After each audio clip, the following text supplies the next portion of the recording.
So what I want to do is go through a combination of tactics that combine to become a strategy that will put you far beyond what most other marketers are doing. I'm calling it the 1% strategy. Another way to put it is how to beat 99% of the other content strategists out there. How to create a program that will exceed the results of 99% of the content strategies based on data, based on who's using what, based on what we know to be working. Okay? And it kind of starts with this myth-busting idea of the way content works, or the mechanics of demand generation, or why people take action, or how we generate qualified visitors. What it starts to sound like when you read some of the blogs and a lot of the content out there, it's like, just create a bunch of stuff, just blog a lot, just produce and publish a lot of content, keep hitting the publish button in WordPress, and leads will flow in. I don't think that works. I don't think that makes sense. I don't think that's really how it happens. In fact, it's really rare in my experience for the visitors who come to a blog to actually become a lead on a typical B2B website. I have access to about 700 analytics accounts, and what I see more commonly is something like this. These accounts have a lot of people attracted to the blog, right? Especially sites with lots of search-optimized content. In this account, 1 million blog visitors a year. 91% of people who come to the site start on the blog. I made a little segment there in analytics, called it Bloglanders. These are just visitors for which, or sessions for which, the first page is a blog page. But do these people take action? The conversion rate for them is extremely low. 0.03% of people who start their visit on the blog have any kind of intent or plan or need for what you do. They don't really need the products or services. They came for the content. They're not commercial intent visitors. They're information intent visitors. So why does it work? Why is content marketing so effective? How do we create an endless stream, a consistent stream of demand and qualified visitors through this content thing? Before I answer that, I want to show you a screenshot. It's so rare that these visitors become leads that I take screenshots of it when it happens. Like, wow, it actually worked. It worked the way HubSpot said it would work. If I just keep publishing, someone will read it, and long enough, they'll end up needing me someday. There it is. It's like, yeah, I've been reading your articles for a while. Now we need your help. Become a lead. Like, that's it. I captured it. In the wild, it actually happened. But the real mechanics of demand generation, what does happen all day long every day, literally every day, what does happen is people link to blog posts. People link to the helpful, useful stuff. People link to content marketing content because it has intrinsic value. These are the pages that attract the links. And it's the links that give your site authority. And it's the authority that helps your product and service pages rank for commercial intent key phrases. I believe that this is the real mechanics of demand generation. If you didn't have content marketing content, there wouldn't be any links or authority on your domain. All those links to the content marketing content make your entire domain more credible, more likely to rank, make every URL on your website more likely to rank, including the products and service pages, the pages for which the visitor who comes has commercial intent, the pages with the qualified visitors, right? This is totally common, totally understandable. Most of the people who come have information intent. They really just land on the blog. And also the blog is what attracts the links that make that service page likely to rank, attracting the qualified visitors. Does that make sense? I'm starting a little framework here where blue is my content marketing content and red is my conversion optimized sales page type content. Red is the brochureware part of the website, optimized to generate demand. And blue in my little model here is going to be like the helpful, useful stuff, the mini version of Wikipedia we publish for our industry. So those are the two skills involved, basically, like traffic times the conversion rate equals demand. These are the two things that we need, right? People who have both these skills, we call them dual threat marketers. They're amazingly valuable people. You drop them into a brand and the brand grows. They know how to both attract the visitor and get them to take action. They understand both the cheese and the mousetrap. These are very powerful people, and you'll see in a minute how compensation is being affected by this combination of skills. And so for the search piece, I'm going to use SEO for traffic, and the conversion piece, we often call that just CRO, conversion optimization. SEO times CRO equals demand. People who know these two things, both how Google works and human psychology, are extremely good at generating demand. I'm only partly kidding when I say I want my 2-year-old son to be good at just two things in life. SEO and CRO, he is going to be rich if he can just be good at those two things. His name is Eli. He's the reason why I'm leaving immediately after this. Well, I'm trying to get out of here at like noon or 1, so I can put him to bed tonight. I'm from Chicago. And he is already really good at this. At 6 months old, he was way ahead of the game. Kid's a pro. He's going to do great. He tried to eat this book like seconds later. I should show the other picture of him trying to put it in his mouth. True story. There's a company called Crafty. I'm going to call them out. No one here is from Crafty, I'm sure. They're an office coffee, I think beer as well, delivery service in Chicago. A friend of mine says, hey, they're not doing anything with content. Why don't you come teach them a few tricks? Come meet Crafty and you can tell them how this whole thing works. So I get there. Here's Crafty. I get there, and it's like this very hip co-working space. It's like a basement conference room with carpet on the walls, kind of fuzzy, very green, fuzzy room. And the meeting starts, and it's going, it's fine, and I'm not trying to sell them anything. I don't even do content marketing for clients as a service.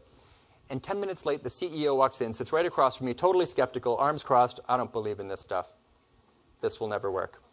We get our leads through cold calling. That's how we go to market. I'm not taking anything away from that. Great, keep doing that, but this is how content would work if you were to pursue that as a channel. Not interested, no problem, but it's stuck in my mind, so I'm going to use them as an example today where I'm going to do sort of an example content strategy for Crafty as if I was their content strategist. Just for fun, because I've got to pick somebody. It's a B2B thing, office coffee delivery, okay? So step one, you've heard this before. I'm going to do it fast because we were reminded this morning. Step one in our content strategy is the same as it always is, alignment of goals and audience. The same as it always is, the publishing of the mission. Okay?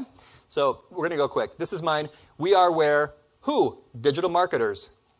Find what? Practical advice on content analytics and web design. For what purpose? To get better results from their websites. This is the what's in it for me. And I know that everything that I do, everything that I publish is going to be aligned with this true north. I'm suspecting that as people wearing orange lanyards, we are all already familiar with this. They've been banging that drum for years, right? That's a big part of the point. But my template for it may make it even simpler if you haven't done it yet. And as we just saw this morning, most people have not done it yet. Your content, and I mean your website, your blog, every newsletter, email you send, and everything you put in every social stream is where audience X finds information Y for benefit Z. When I meet a client that hasn't done this yet, just for fun, we'll go out for a beer and do this together. I enjoy, it's a blast. I think it's a fun exercise to just do this. And it correlates with results. Companies that do this are statistically more likely to say that, yes, they are successful in marketing. This is last year's data. I think just now, it's not published yet, but just now Robert was kind of unveiling this year's data. So we're going to go with the data that I've got. So basically, bottom line, marketers who document their content mission statement are 3 times more likely to succeed. So let's do that. We want to be one of those. How many people do that? I think there was a different number this morning, but again, we're going with last year's data. Only 28% of brands have done it. Do most people do it? Nope, they have not. Nope, we have not. But I'm connecting dots today, so why does it matter? It's because it makes an amazing call to action. It's a great CTA. Why do they care? It's why they're here. It answers the question why they are here. Okay, so put at the top of your call to action for the email subscribe, right at the top of your blog. That's where you publish your mission. There it is. Practical tips for content marketing, for web design, for analytics.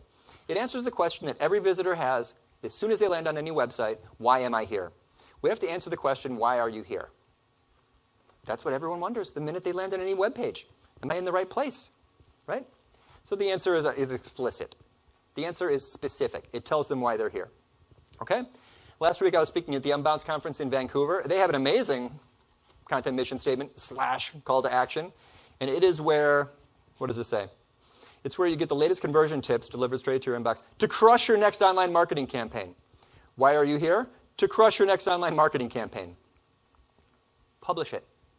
Don't just write it down. You know what Joe and Robert and everyone, Andrew, they always say, right? You print it, put it in front of your computer. Print it, put it on your website. It's an amazing call to action.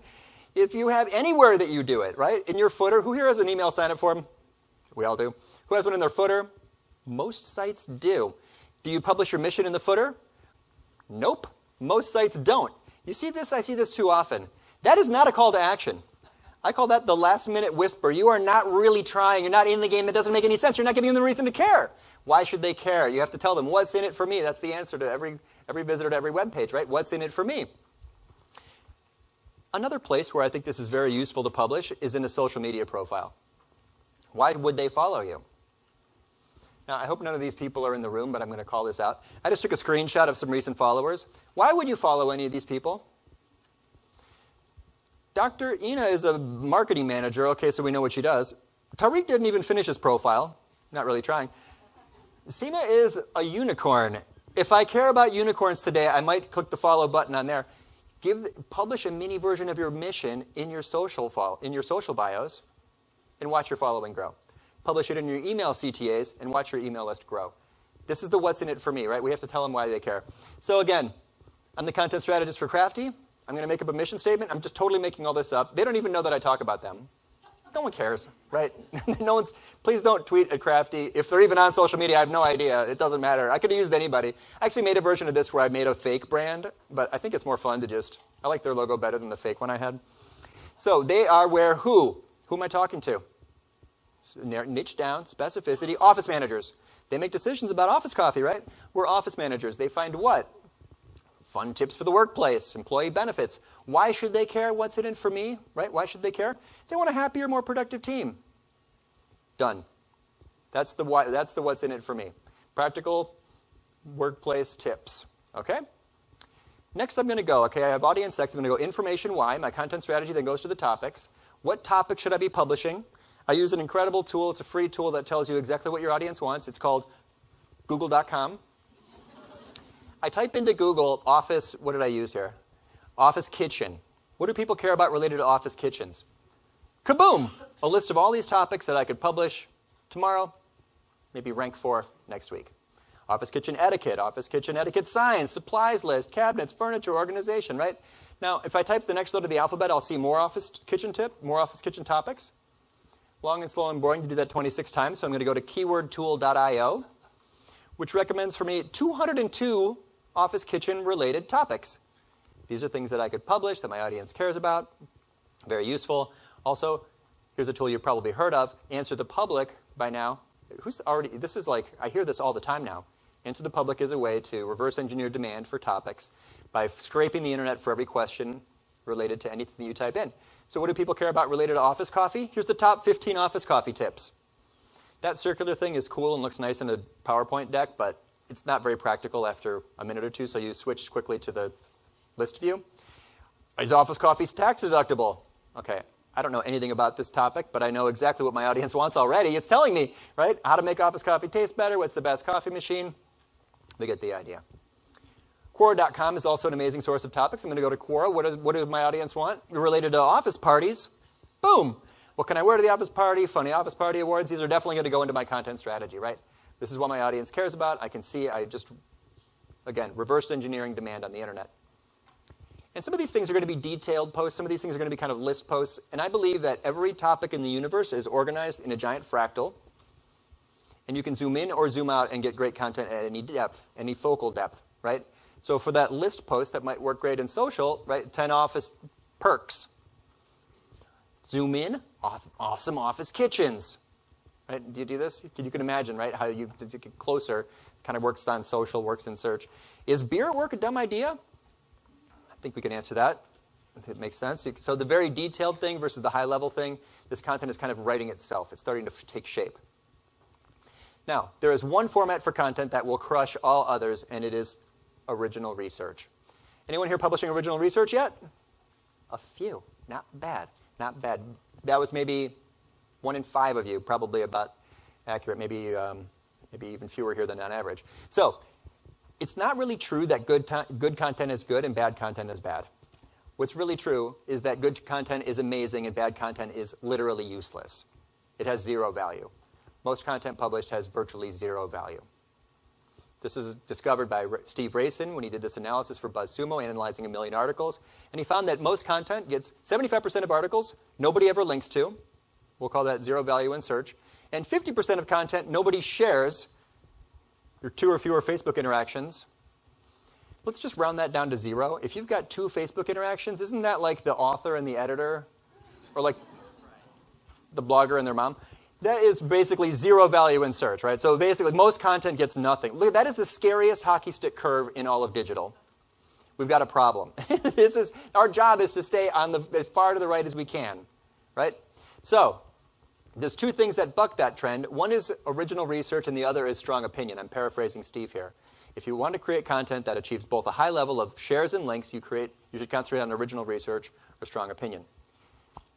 If you go to your own website, if you publish research and you go to your own search console and you look at what has been linked to the most, remember I'm doing search here, trying to attract qualified visitors, you'll find that original research somehow just crushes everything else as attracting links and helping to build your authority. Not surprising, original research makes you the primary the primary source of information. You were the first to create that research, right? So I'm going to give you 3 ways to quickly create research without a big budget. The first is observation. The second is aggregation. And the third is the big survey. Here's examples with results for each. Observation. The data is out there. Another story. I am in a meeting with a client. We built their website, and they ask us this question. Shouldn't we have a search box on our website? Every site has that. Isn't that standard? Didn't you have a little search tool on your website? That's standard, right? Actually, it's not standard. It's not necessarily true. You got a little website, a shallow sitemap, doesn't necessarily need it. But what is standard? It was a great question. What's standard on a website? I don't know. Does anyone know? What is the answer to that question? What's standard on a website? So I went to alexa.com, downloaded a list of the top 50 marketing websites, made a list of like 10 attributes or elements on websites, and sent that list and that spreadsheet to this virtual assistant who sent me back the answers. And I published this piece that is like, what's standard on websites? Did these websites have search tools? Did they have the logo top left? What was the style of the navigation? So I published this thing for like, what's standard on websites? This piece of content took less time than most of my articles. But it's totally original. And what happened next? Dozens of websites linked to it. 126 websites have linked to that. Wow. That's going to do amazing things for my domain authority. Remember, I'm trying to rank for the commercial intent key phrase, right? And does the article rank? Yes, it ranks above the standard setting body for the internet. I'm ranking above the WC3. They set standards for the internet. That's not weird, actually, because they don't really have a very good keyword-focused title tag. You see mine starts with web design standards? Yeah. So the brand awareness and the traffic, although not qualified, not likely to convert visitors, but it does generate some visits. 118,000 people have read that since it was published. That's what analytics looks like for a well-optimized piece of content. You get that spike of traffic from email or social media when it goes live. And then whether or not you get that huge curve going forward of more and more traffic as it ranks for more and more key phrases, attracting more visitors over time, depends on how well it was promoted in search. So that's a really effective way, right? Just observation. What's true? What's out there? What data can you find? Another one is where data has been gathered by others, and I'm going to combine it. Aggregation is an incredible way to produce original research. This one's fun, and it's relevant to all of us. I'm answering the question now. You ready for this? How much money do marketers make? Okay. 50 heads just snapped up right now. You're all looking at the screen. I'm about to tell you how much money marketers make. It's exciting, right? It's interesting. So I don't know how much money marketers make, but I know who does know. Payscale.com and Glassdoor.com have a lot of data about this, right? Self-reported data on compensation for marketers. So I go to those 2 sites, and I take all their data, and I find the median, and I publish this number of how much money this job title, all these different types of marketers make. And then 18 months later, I did it again, and I didn't just publish how much money marketers make, but I published the change in how much money marketers make. Now I'm suddenly I've got data they don't have. I've got the longitudinal data combined from all their sources, right? Again, 66,000 data points. By the way, the room you're in now, this session, this conference, these skills, your roles at companies are some of the most valuable in the entire industry. The compensation, the average median compensation for content strategists has gone up 40% in the last 18 months, guys. You're in the right place. These are extremely valuable skills you're learning. Look at that. The average content strategist suddenly is making more than the average marketing manager.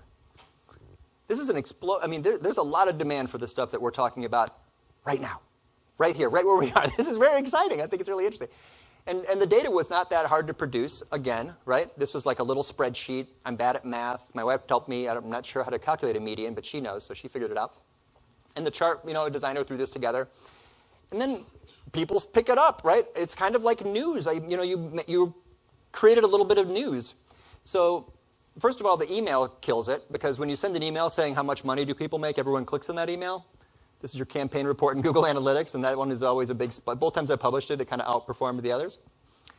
And when the American Marketing Association called up, I always pretend this is a Zoolander phone when I talk about, when they called up and said, hey, we've got our career issue coming up, can we run your piece? Absolutely. There it is in print. The American Marketing Association Marketing News Magazine added it and printed it, and that's exactly the blog post that I got just by aggregating different data sources.